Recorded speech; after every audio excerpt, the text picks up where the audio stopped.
가끔 무언가를 하다 보면 내가 왜 이걸 하고 있지 하는 생각이 들 때가 있습니다. 여행도 마찬가지인데요. 가끔 내가 왜 여길 온 거지 하는 생각이 들 때가 있습니다. 원래 목적했던 곳까지는 절반도 못 가서 내가 왜 여기 와 있는 거지 싶었던 이번 여행은 태백까지 갔다가 돌아온 여행입니다.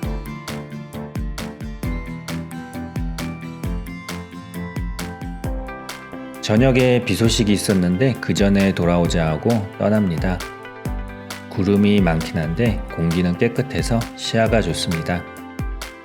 화창하지는 않지만 무더운 날에는 오히려 이런 날씨가 좋기도 합니다. 덕분에 시원하게 달릴 수 있습니다.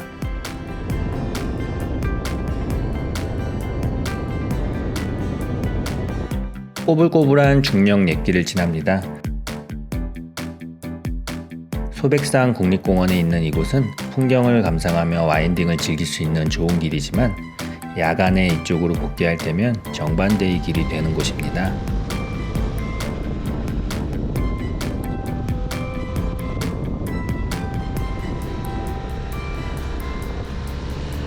중령제입니다.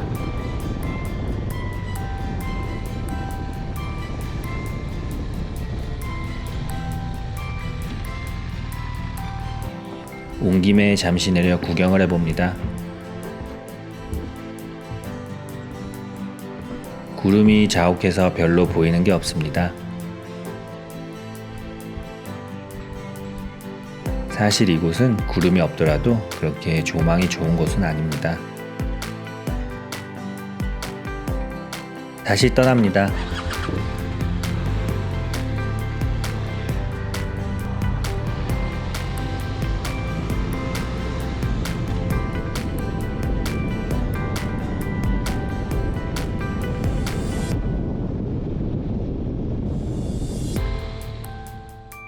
영주를 지나 도착한 목적지는 낙동강 시발점 테마공원입니다.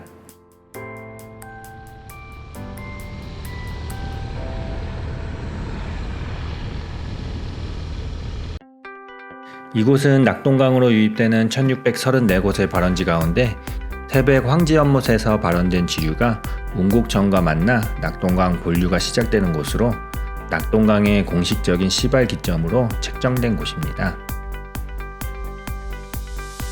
구름다리도 있고 래프팅도 즐길 수 있는 곳이 있기는 한데 사실 물이 그렇게 맑아 보이지는 않습니다. 얼굴에는 벌레가 계속 달려들어 조금 구경하다 떠납니다.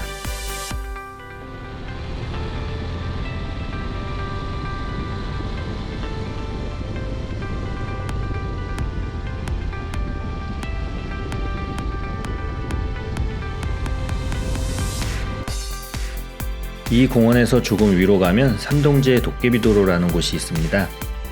이곳은 보이기엔 오르막이지만 사실 내리막이고 내리막처럼 보이지만 사실 오르막길인 곳입니다. 차량 이동이 적은 곳이라 호기심에 엔단을 넣고 실험을 해봅니다. 정말 내리막처럼 보이는데 멈춥니다. 반대로 오르막처럼 보이는데 잘 굴러갑니다.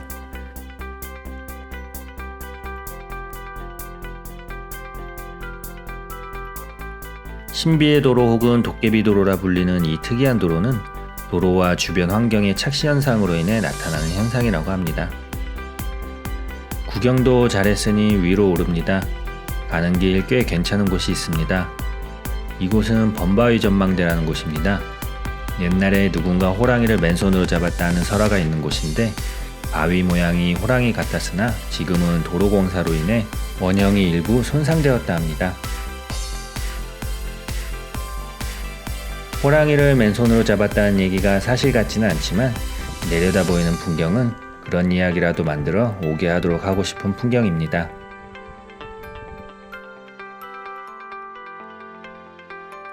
저기 보이는 다리가 아까 지나온 낙동강 시발지공원 방향입니다.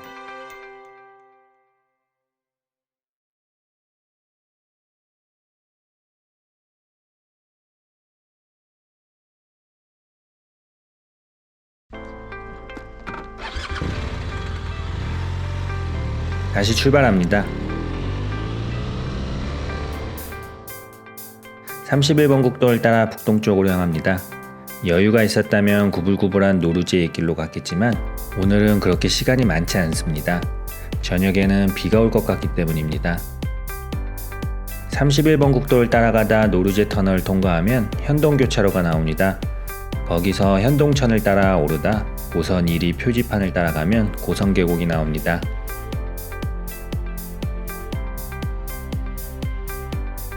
고선계곡으로 향하는 길은 좁기는 하지만 깨끗한 포장도로라 여유있게 달리기 좋습니다. 옆으로는 계곡물이 흐르고 좌우로는 나무와 풀이 우거져 있습니다. 이런 길을 달리는 재미가 있어 바이크가 더 즐거운 걸지도 모르겠습니다.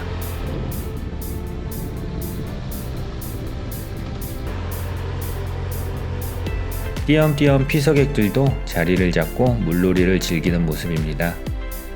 이 길은 생각보다 깁니다. 10km가 넘는 길에 옆으로는 계곡이 이어지니 지나다 마음에 드는 곳에 자리 잡고 쉬면 됩니다. 가본 김에 끝까지 가봤는데 인도가 나오고 또 길이 이어집니다. 이미 생각보다 시간이 많이 소요되어 더 이상 가지는 않고 적당한 곳에 자리를 잡고 잠시 쉽니다.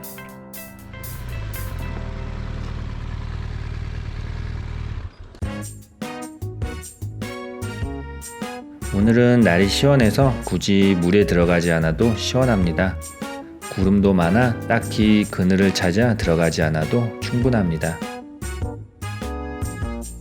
계곡을 구경합니다. 좀 더 쉬고 싶지만 그러기엔 하늘이 생각보다 빨리 흐려지고 있습니다.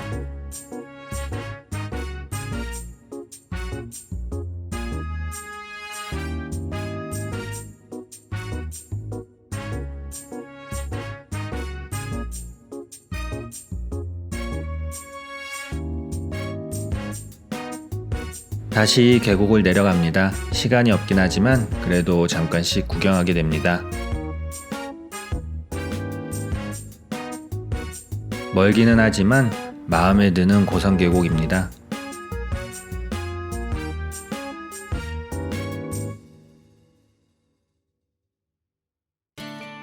계획했던 곳 중 몇 곳을 더 둘러보니 어느새 시간이 많이 흘렀습니다. 원래는 동해바다를 보고 부령계곡을 둘러볼 예정이었는데 부령계곡은커녕 동해바다도 못 볼 것 같습니다. 딱 한 곳만 더 보기로 합니다. 덕풍계곡입니다. 꼬불꼬불한 석계제를 지나는데 안개가 자욱합니다. 이럴 때는 비상등과 안개등을 켜고 주행하면 도움이 됩니다. 조금 지나니 다행히게도 안개는 거칩니다.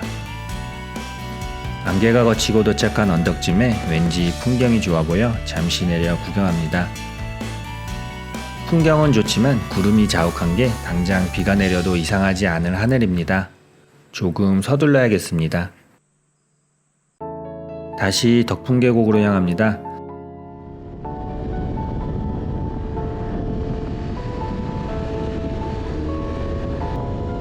얼마 지나지 않아 도착한 덕풍계곡은 조금 특이합니다.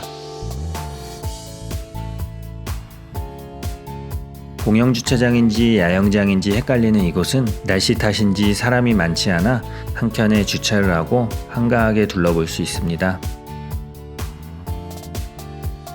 얕은 물도 있고 조금 위로는 깊은 물도 있어 어른과 아이 모두 놀기 좋아 보입니다. 물도 맑고 찹니다.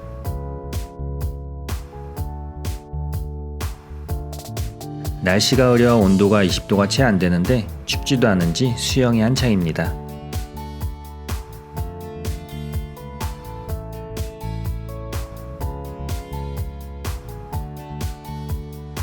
본래는 시간이 더 있었다면 좀 더 위쪽 풍곡리 등산로 입구까지 가보려 했던 건데 날씨를 보아하니 그건 불가능할 듯합니다. 비가 더 쏟아지기 전에 복귀해야 그나마 호우는 피할 듯 싶습니다. 여기서 가야 할 거리도 300km가 넘기 때문입니다.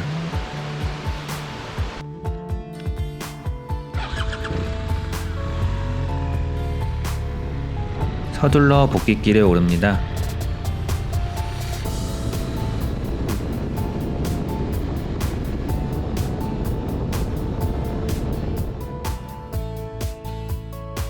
골목길 아니나 다를까 비가 쏟아지기 시작합니다. 더 이상 카메라를 달고 달리기도 어려울 듯하여 잠시 멈춰 카메라를 넣고 우유를 꺼내 입습니다. 이번 여행은 여기까지입니다. 어느새인가 정신 차려보니 태백여행이 되어버렸지만 행정상의 지역 구분과 여행은 그렇게 큰 상관은 없는 것 같습니다. 어디를 갔느냐 보다는 무얼 보고 무얼 느꼈는지가 더 중요할 겁니다. 그러니 어딜 갈지 고민하기보단 일단 떠나보는 게 좋을 것 같습니다.